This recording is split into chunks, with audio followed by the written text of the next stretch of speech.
Assalamualaikum warahmatullahi wabarakatuh. Perkenalkan, nama saya Ajat Rapli Ediansyah dari kelas F. Di sini saya akan menjelaskan sedikit tentang PPh 21 dan contoh soal PPh 21 untuk tenaga kerja asing. Yang pertama, pengertian PPh pasal 21.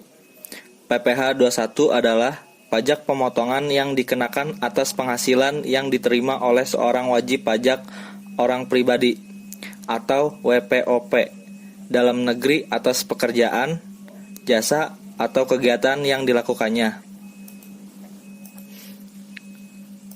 Kategori jenis penghasilan PPh 21. Ada berbagai kategori jenis penghasilan yang dikenakan PPh 21, seperti yang pertama, penghasilan bagi pegawai tetap. Yang kedua, penghasilan bagi pegawai tidak tetap. Yang ketiga, penghasilan bagi bukan pegawai. Yang keempat, penghasilan yang dikenakan PPh 21 final. Yang kelima, penghasilan lainnya. Undang-Undang PPh 21.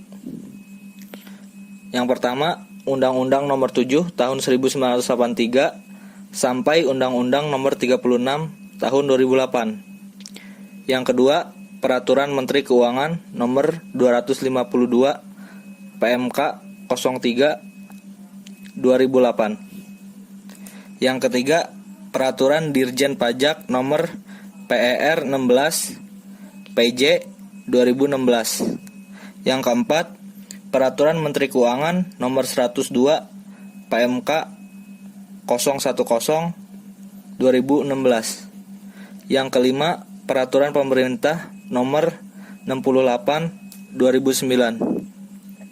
Yang keenam, Peraturan Menteri Keuangan Nomor 16 PMK 03 2010. Tarif PPh pasal 21.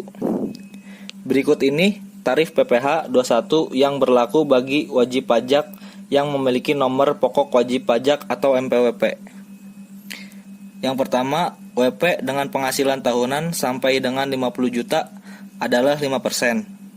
Yang kedua, WP dengan penghasilan tahunan di atas 50 juta sampai dengan 250 juta adalah 15%. Yang ketiga, WP dengan penghasilan tahunan di atas 250 juta sampai dengan 500 juta adalah 25%. Yang keempat, WP dengan penghasilan tahunan di atas 500 juta adalah 30%. Metode perhitungan PPh pasal 21. Ada 3 metode perhitungan PPh 21 yang paling umum, yaitu yang pertama, metode gross atau gaji kotor tanpa tunjangan pajak. Yang kedua, metode gross up atau gaji bersih dengan tunjangan pajak. Yang ketiga, metode net atau gaji bersih dengan pajak ditanggung perusahaan. Berikut ini adalah contoh soal penghitungan PPh pasal 21 tenaga kerja asing. John Axel merupakan warga negara Australia yang bekerja di Indonesia sejak bulan Oktober 2016. Dalam masa kerjanya hingga akhir tahun 2016, ia menerima gaji per bulan sebesar 25 juta. Status perkawinannya adalah tidak kawin, tanpa tanggungan.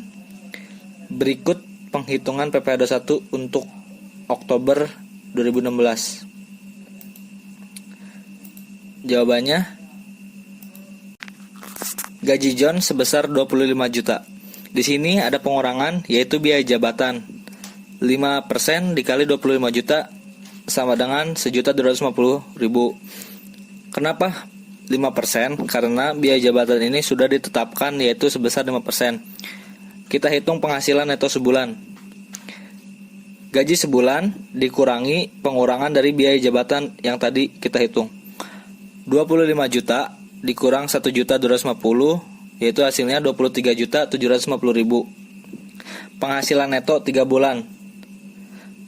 Penghasilan neto 3 bulan ini didapat dari penghasilan neto sebulan dikali 3, yaitu 23.750.000 dikali 3 sama dengan 71.250.000.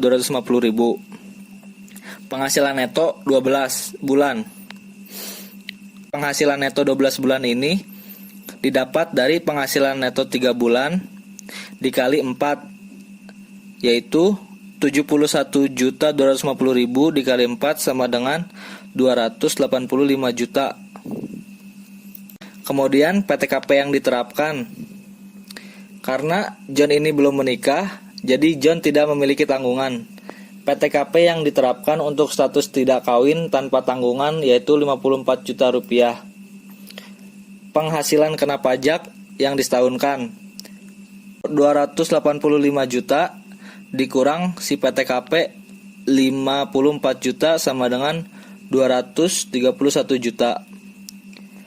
PPh 21 yang disetahunkan 5% dikali 50 juta dan ditambah 15% dikali 181 juta. Kenapa ini 5% dikali 50 juta? Karena penghasilan kena pajak John ini di atas 50 juta. Jadi terkena tarif pertama dan terkena tarif kedua. Nah, 15% itu adalah tarif kedua. Jadi tarif kedua ini dikalikan dengan 181 juta. Nah, 180 juta ini didapat dari total penghasilan kena pajak yang disetahunkan dan dikurangi tarif pertama pengenaan penghasilan kena pajak. Jadi, 181 juta ini didapat dari 231 juta dikurang 50 juta hasilnya 181 juta. Nah, hasil dari 15% dikali 181 juta ini ditambahkan dengan hasil 5% dikali 50 juta rupiah. Jadi 27 juta 150 ribu ditambah 2 juta 500 sama dengan 29 juta 650 ribu. PPh 21 terutang tahun 2016 3/12 dikali 29 juta 650 sama dengan 7 juta 412.500 rupiah. Terus selanjutnya PPh 21 terhutang bulan Oktober 2016 adalah 1/3 dikali 7.412.500 rupiah sama dengan 2.470.833 rupiah. Sekian penjelasan dari saya. Mohon maaf bila ada kekurangan. Wabillahi taufiq wal hidayah. Wassalamualaikum warahmatullahi wabarakatuh.